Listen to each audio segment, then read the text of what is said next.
오늘 잠언 말씀 봅니다. 잠언 8장 6절로 11절 말씀까지 한 목소리 읽도록 하겠습니다.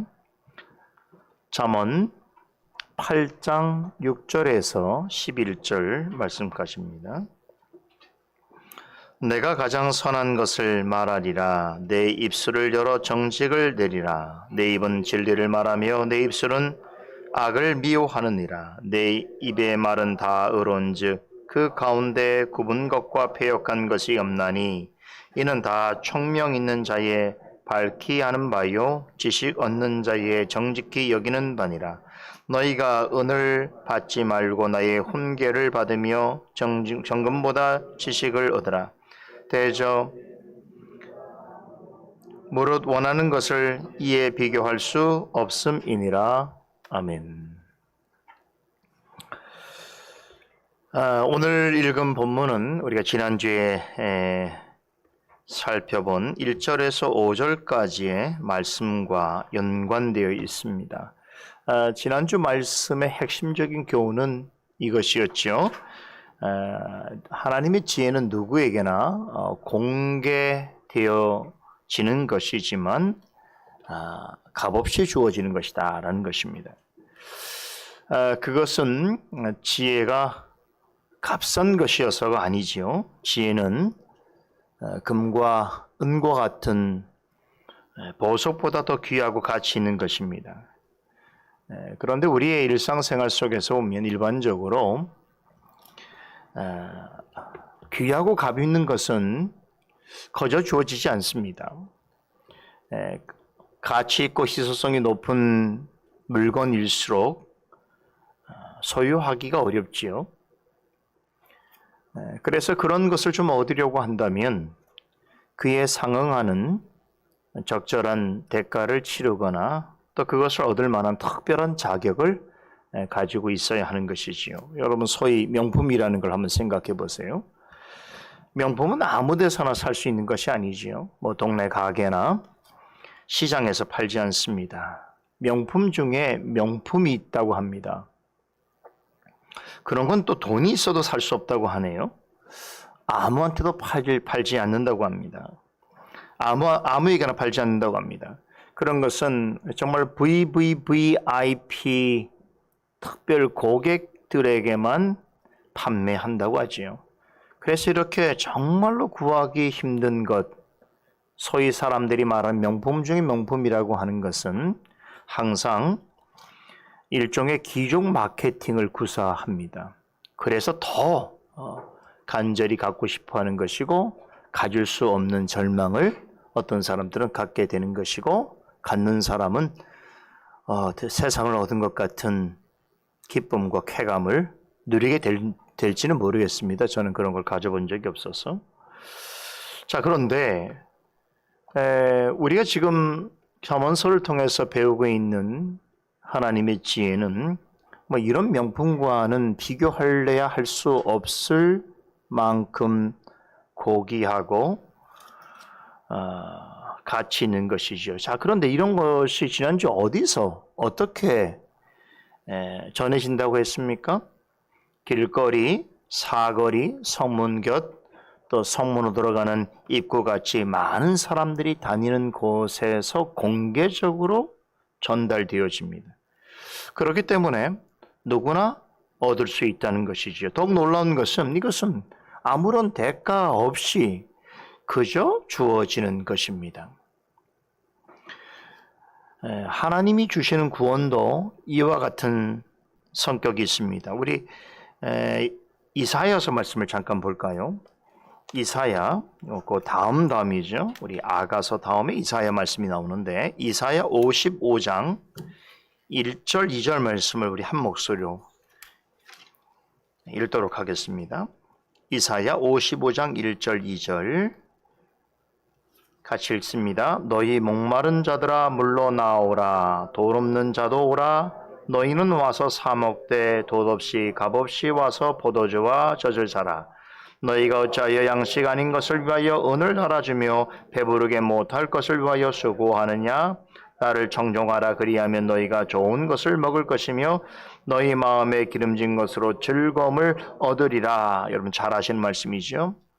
자, 지혜와 구원은 어떤 보화보다 귀한 것인데 이사야 선지자는 이 잠언서에서 가르치고 있는 지혜에 상응하는 구원에 대하여서 오늘 본문 55장 1절 2절에서 뭐라고 표현하지요? 포도주, 젖, 양식으로 묘사를 합니다. 그런데 어떤 사람이 이것을 취하러 갑니까?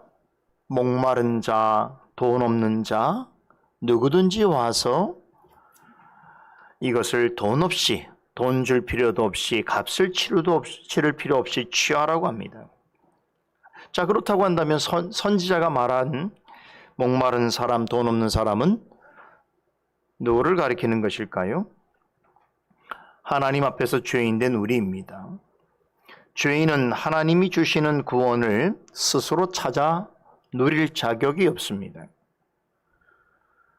달리 말하면 하나님께서 거저 주시 않는다면 죄인으로서는 스스로 구원을 얻을 수가 없는 것이지요. 지혜도 마찬가지입니다. 너무나 값진 것이고 고귀한 것이어서 아무나 돈 주고 살 수 없는 것입니다. 하나님께서 값없이 주실 때에만 소유할 수 있습니다. 이렇게 지혜와 구원은 오직 하나님의 은혜로만 주어지는 것입니다. 자, 그렇다면 하나님이 주시는 지혜와 구원은 오직 은혜로 주어지는 것이니 사람 편에서는 아무것도 할 필요가 없겠는가? 그냥 가만히 있기만 해도 주어지는 것이고 사람은 저절로 그러한 지혜와 구원을 받아 누리게 되는 것인가? 질문하게 되겠죠. 그러나 그렇지 않습니다. 자, 우리 지난 시간에 지혜를 얻으려면 어떻게 해야 된다고 했습니까? 지혜가 부르는 소리에 귀를 기울여야 하고 또 지혜가 전달되어지는 곳으로 나와야 하는 것입니다. 잠언 기자가 어리석은 자들 향해서 지혜가 부르는 소리를 들으라고 하면서 지혜가 소리를 바라는 광장으로 길거리로 성문 어귀와 성으로 들어간 입구로 나오라고 외치는 이유가 여기에 있습니다. 이사야 선자도 비슷한 말을 하지요. 목마르고 돈 없는 자들아 포도주와 젖과 양식을 얻으려면 가만히 있어서는 안 되고 너희는 와서 사 먹으라 라고 명령합니다. 여기서 사 먹으라 라고 하는 것은 구체적으로 어떤 의미를 가리키는가? 이사야서 55장 2절과 2절 하반절 3절 상반절에 보게 되면 이렇게 설명하지요. 나를 청종하라. 그리하면 너희가 좋은 것을 먹을 것이며 너희 마음이 기름진 것으로 즐거움을 얻으리라. 너희는 귀를 기울이고 내게 나와 들으라. 그리하면 너희 영혼이 살리라 라고 말씀합니다. 즉 목마르고 돈 없는 사람이 값없이 베푸시는 그런 포도주와 젖과 양식을 와서 사 먹는다는 것은 무엇을 말하는 것입니까?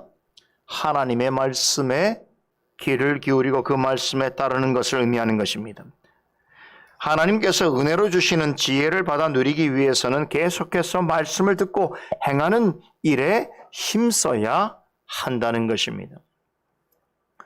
여러분, 우리가 지난번 수련 때 민수기 말씀을 배웠는데요. 이스라엘 백성이 40년간 광야에서 헤맬 때에 그 기간 동안 그들이 어떻게 생존할 수 있었습니까? 그들이 농사를 지었습니까? 아니면 외국에서 양식을 수입해서 먹었습니까? 그렇지 않지요?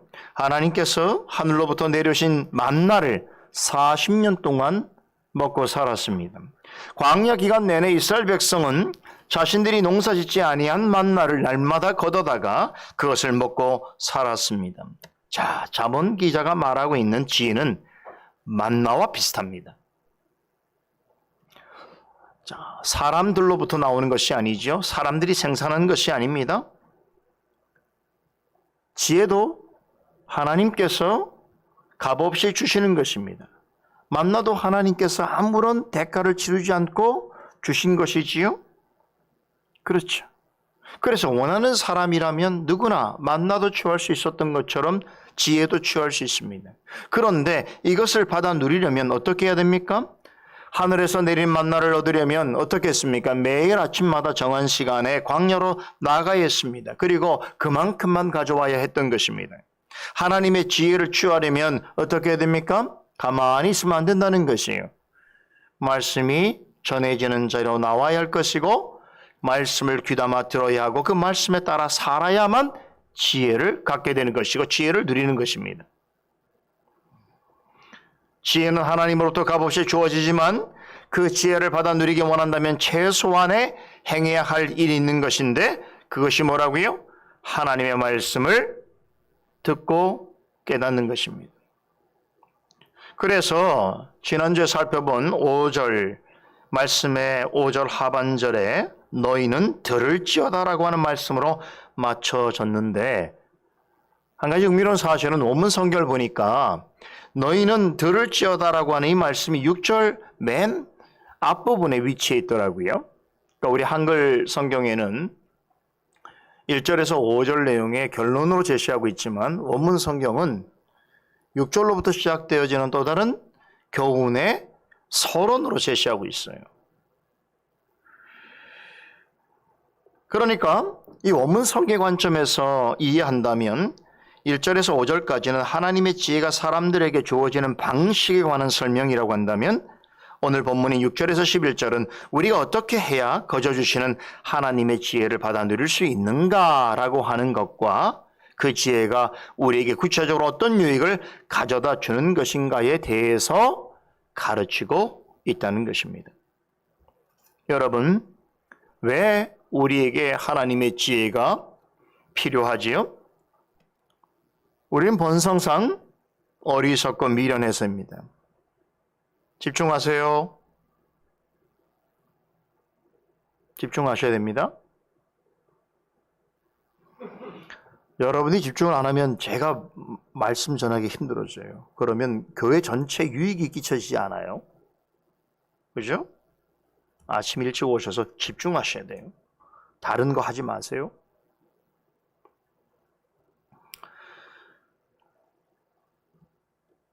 자, 왜 우리에게 하나님의 지혜가 필요한가? 우리는 어리석고 미련하기 때문인 것이죠.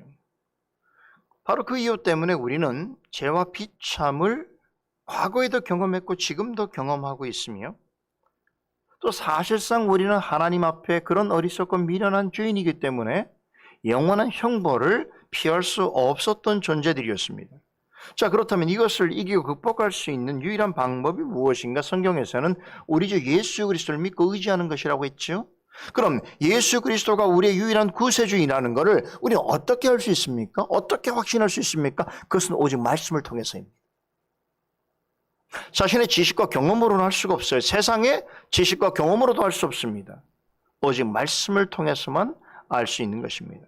그래서 사도 바울이 로마서 10장 17절에서 이런 성경이 가르치는 구원의 메커니즘에 대해서 아주 간단하게 요약해서 설명하고 있습니다. 믿음은 들음에서 나며 들음은 그리스도의 말씀으로 말미암느니라 라고 말씀하셨지요. 그리스도를 믿는 믿음은 그리스도의 말씀을 들을 때에 광화되고 풍성해진다는 것입니다. 하나님의 지혜도 마찬가지입니다. 지혜가 부르는 말씀에 귀를 기울여야 합니다. 말씀은 분명히 값없이 거저 주어지는 것이지만 그걸 얻으려고 하는 자가 들으려는 그런 수고를 하지 않으면 그 지혜를 받아 누릴 수가 없는 것입니다. 만나는 하나님이 날마다 거저 주셨지만 만나를 맛보려고 한다면 매일 아침마다 정한 시간에 광야에 나가서 거둬 들여야만 했던 것처럼 하나님이 주시는 지혜와 구원을 맛보아 누리려고 한다면 하나님의 말씀을 귀담아 들어야 돼요. 그냥 이 시간에 나와 있으면 아무런 소용없어요. 그냥 귀담아 듣지 않으면 안 돼요. 여러분, 만일에 여러분에게 오늘 명품보다 더 좋은 보물을 여러분한테 준다고 제가 소개한다면 귀담아 듣지 않겠습니까? 명품이 아니에요. 뭐 좀 먹는 것, 좀 입을 만한 것, 여러분 일상생활 사용할 만한 뭐 어떤 것이라도 하나 준다고 한다면 귀담아 듣지 않겠냐고요. 그런데 그런 것과는 비교할 수 없는 그런 존귀한 가치가 있는 보화보다도 귀한 하나님의 지혜를 나눠주는데도 귀담아 듣지 않는단 말이에요. 하나님 편에서는 참 이상한 일이지요. 쓸모도 없고 허접한 거에는 그렇게 관심을 갖고 뭐 하나 얻으려고 하면서 영혼을 위해서 그토록 귀중한 보화보다 귀하다고 하는 하나님의 지혜를 거저주는데도 관심을 갖지 않는단 말이에요. 그래서 어리석다는 거예요. 미련하다는 거예요.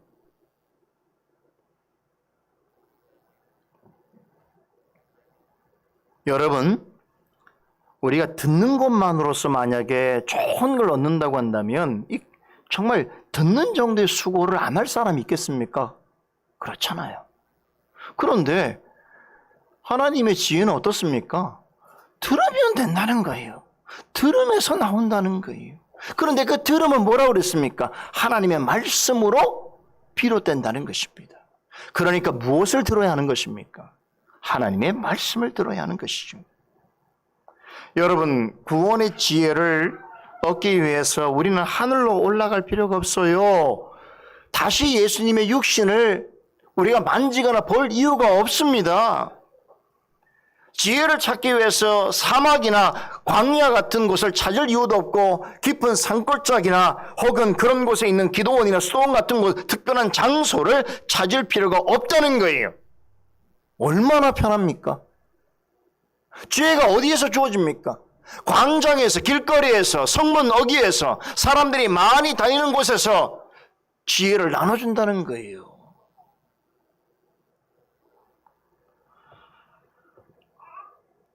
그 지혜를 어떻게 얻을 수 있다고요? 귀담아 들으면 되는 거예요. 근데 귀담아 듣는 것도 안 해요. 진심을 다해서 말씀을 듣고 마음에 새기는 것을 의미하는 것입니다. 그렇게만 한다면 말씀이 바르게 선포되고 가르치는 그 말씀의 종들이 있는 곳이라고 한다면 어디에서든지 어떤 상황에서든지 하늘의 지혜를 듣고 깨달을 수 있도록 하나님께서 해주셨다는 거예요. 여러분, 우리에게 하나님의 지혜를 얻는 데 있어서 이렇게 완벽하게 편리하고 안전한 방식이 어디 있겠습니까? 그렇잖아요. 잠언 기자는 너희는 들을지어다 라고 말한 후에 명한 후에 하나님께서 말씀의 종들을 통해서 거저주시는 지혜란 과연 어떤 것인지, 즉 하늘의 지혜가 가진 가치와 효용에 대해서 이제 전하는데요. 여기에 보면 6절로부터 12절까지 4가지의 긍정적인 말과 3가지의 부정적인 말로서 하나님의 지혜를 표현합니다. 먼저 긍정적인 표현부터 보면 첫째는 지혜는 가장 선한 것이라는 것이지요. 6절에 그렇게 말하지요. 여기서 가장 선하다라는 말은 단지 좋다는 뜻이 아닙니다. 원어로 보니까 뛰어나다, 탁월하다는 뜻을 가지고 있습니다. 하나님의 지혜는 세상의 어떤 것과는 비교할 수 없을 정도로 최고로 탁월하고 고귀하다는 것입니다. 여러분, 아까 세상의 이치를 말씀드렸는데 이렇게 세상에 여러분 탁월하고 고귀한 걸 아무나 가질 수 있습니까? 거저 가질 수 있습니까? 여러분, 이런 거 가지려고 그러면 위대한 업적을 가지거나 아니면 큰 권력을 가진 사람만이 소유할 수 있죠. 또 엄청난 돈을 가진 사람만이 얻을 수 있는 게 아까 귀족 마케팅이라고 그랬잖아요. 그러나 하나님께서는 여러분 이 귀한 보화보다 귀한 지혜를 어떻습니까? 탁월하고 무엇보다도 고귀한 이것을 우리같이 어리석고 연약한 인생들에게 값없이 아낌없이 나눠주신다는 것입니다. 이 얼마나 놀라운 일입니까? 둘째로 지혜는 정직함입니다. 여기서 말하는 정직이란 사람의 성품을 나타내는 것이 아닙니다. 어리석고 우매한 죄인을 의와 공평으로 다스리시는 하나님의 성품을 가리킵니다. 죄인이라도 하나님께 정직하게 자기의 죄를 회개하면 의와 공평을 가진 자로서 인정해 주십니다. 이 사실을 가르치는 것이 바로 하나님의 지혜입니다.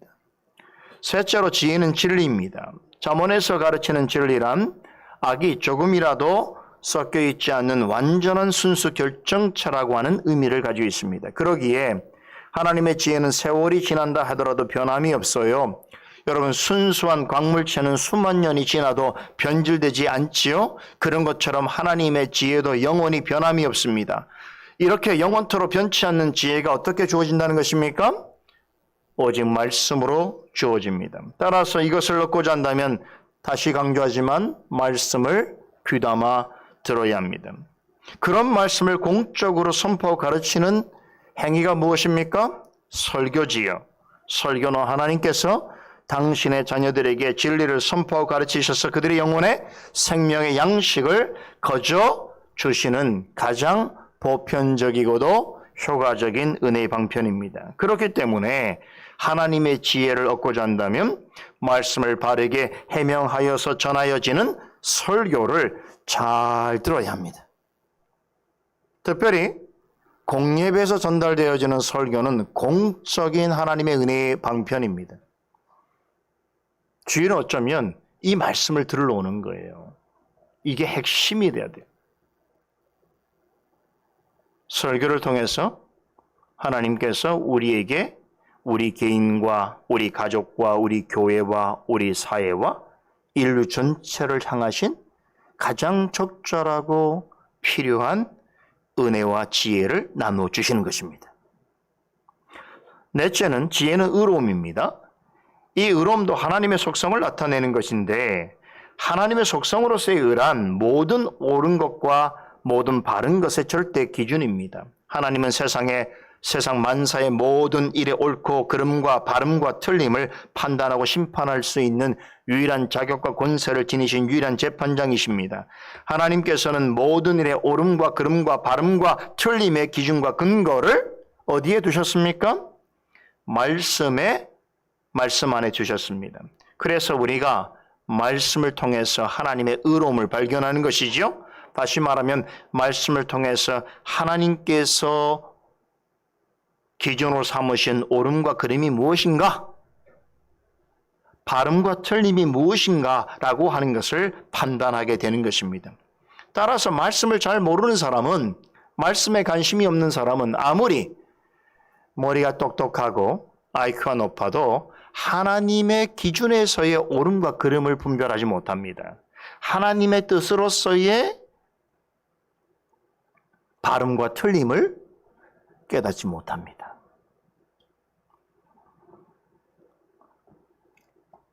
여러분, 세상에서 말하는 의로움이라는 게 어떻습니까? 들어보면 굉장히 의로움 같지만 항상 자기중심적이고 상대적이고 불안하지요?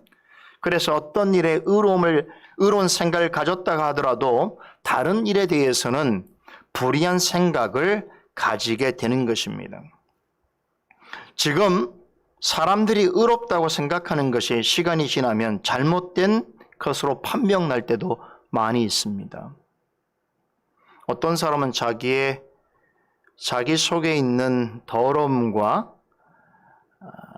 추함을 감추기 위해서 밖으로 더 의로움을 과시하는 사람들도 있어요. 그래서 사람은 어떤 사람이 의로운 행위를 해서 의인으로 잡았더니만 그 의인으로 그 사람을 이렇게 공개적으로 알렸더니만 나중에 보니까 그 사람이 또 다른 어떤 죄를 지은 사람이라는 것을 알게 되는 경우도 많지 않습니까?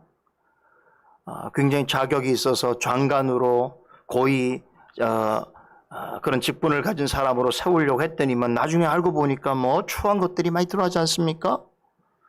사람이 갖고 있는 의로움이라고 하는 건 이렇게 항상 자기중심적이고 상대적이고 불완전한 것이, 그에 비하면 하나님의 공의로우심은 완전하고 영원토록 변함이 없는 것입니다. 하나님께서는 이러하신 속성을 제 말씀을 통해서 충분하고 부요하게 드러내십니다. 지금까지 설명드린 최고의 선과 정직과 진리와 의는 하나님의 지혜가 가진 긍정적인 가치인데요. 잠언 기자는 여기에 덧붙여서 지혜가 가진 부정적인 가치도 전합니다. 세 가지를 언급하는데 간단하게 말씀드릴 수 있어요. 첫째는 악을 미워하는 것이라는 것이죠. 앞서 전한 하나님의 지혜가 가진 네 가지 긍정적인 것들과 완전히 배치됩니다. 즉 악이란 하나님의 선과 정직과 진리와 의로움을 반대하고 멀리하는 것이지요. 둘째로 굽은 것입니다. 굽다는 것은 뒤틀어지다는 뜻입니다. 세상 사람들에게 환영받는 많은 종류의 가르침들이 있지요. 철학, 과학, 문학, 교육 이런 다양한 이름과 다양한 주제로 사람들을 가르치는데, 하지만 세상의 가르침들을 보게 되면 하나님의 지혜를 굽게 만드는 것들이 너무 많아요. 요즘 제가 철학 공부를 좀 하고 있는데 필요해서 하긴 해요. 그런데 정말 세상 사람들이 좋아하는 철학이라는 것이 결국 하나님의 가르침을 얼마나 뒤트느냐, 이것이 세상 많은 사람들에게 어필하고 관심의 대상이 되어지는 그런 현실을 목도하면서 과연 이게 얼마나 정직하냐, 순전한 지식이라고 말할 수 있느냐라고 하는 정말 큰 회의감을 갖고 있습니다. 철학을 공부하면 할수록 회의감이 커집니다. 기껏 하는 게 뭐냐? 하나님의 가르침을 뒤틀어 버리는 거예요. 굳게 만드는 것이. 그래서 사람들이 좋아하게 만드는 것입니다. 셋째로 패역한 것이 없습니다. 지혜는 패역한 것이 없습니다. 패역하다는 말도 비틀다, 왜곡하다는 뜻을 가지고 있는데, 하나님의 지혜가 패역하지 않다는 것은 절대로 어떤 사실에 대해서 거짓을 말한다든가 왜곡한다든가 하지 않고 오직 항상 진실만을 그대로 말한다는 의미입니다. 하나님의 지혜는 절대적으로 선하고 정직하며 진실하고 의로운 것입니다. 본문 9절은 하나님의 지혜의 이러함을 잘 깨닫고 그것을 가지고자 하는 자는 참으로 총명한 자요 정직하게 지식을 얻는 자라고 칭찬합니다. 여기서도 총명하고 정직한 사람이란 하나님의 지혜를 귀히 여길 뿐만 아니라 그것을 얻으려고 애쓰는 사람으로 묘사하고 있지요. 오늘 본문의 결론에 해당되는 10절과 11절은 이런 동일한 교훈을 전하면서 마무리되고 있습니다. 자, 우리 10절, 11절 한번 읽어볼까요? 시작. 너희는 은을 받지 말고 나의 훈계를 받으며 정금보다 지식을 얻으라. 대저 지혜는 진주보다 나음으로 무릇 원하는 것을 이에 비교할 수 없음이니라. 자, 여기서 다시 한번 하나님의 지혜의 가치를 말하죠. 금은보다 진주보다 더 귀하고 값진 것이라는 것입니다. 그런데 사람들이 이런 보화를 얻으려면 어떻게 해야 됩니까? 말씀드린 대로 엄청난 대가를 치러야 되고 노력을 해야 되고 수고를 해야 됩니다. 그렇다면 이런 것과는 비교할 수 없을 만큼 가치고 소중한 지혜를 얻으려고 하면, 그것을 누리려고 하면 어떻게 해야 되는지를 다시 한번 말해주고 있지 않습니까? 여러분, 보화를 얻기 위해서 애쓰는 그 이상으로 진지하고 성실하고 열정적으로 지혜의 말씀을 청종해야 됩니다. 가끔은 너무나 값진 것을 거저 주는 것 때문에 그 값진 것을 값없이 대할 때가 얼마나 많아요. 예를 들면 부모님의 사랑 생각해 보세요. 너무나 값진 것인데 이거를 그냥 주다 보니까 자식은 그거를 값없게 판단할 때가 많단 말이죠. 그렇죠. 하나님의 지혜도 값없이 주어진다는 이유 때문에 값싸게 지급해버리는 사람들이 많습니다. 그러다 보니까 여러분, 부모님 사랑도 항상 있는 게 아니에요. 세월이 지나서 부모님도 돌아가시면 그 사랑은 추억으로만 남는 겁니다. 있을 때 잘해야 되는 거예요. 그렇잖아요. 하나님의 지혜도 마찬가지입니다. 우리에게 주실 때에, 그렇죠? 지금은 보라 구원 얻을 만한 때다 말씀하셨죠? 지금 우리에게 지혜의 말씀을 전해주실 때에, 전하는 말씀 사역자가 있을 때에, 그러한 자들이 함께 모여있는 교회 가운데 처해 있을 때에 여러분 잘하셔야 돼요.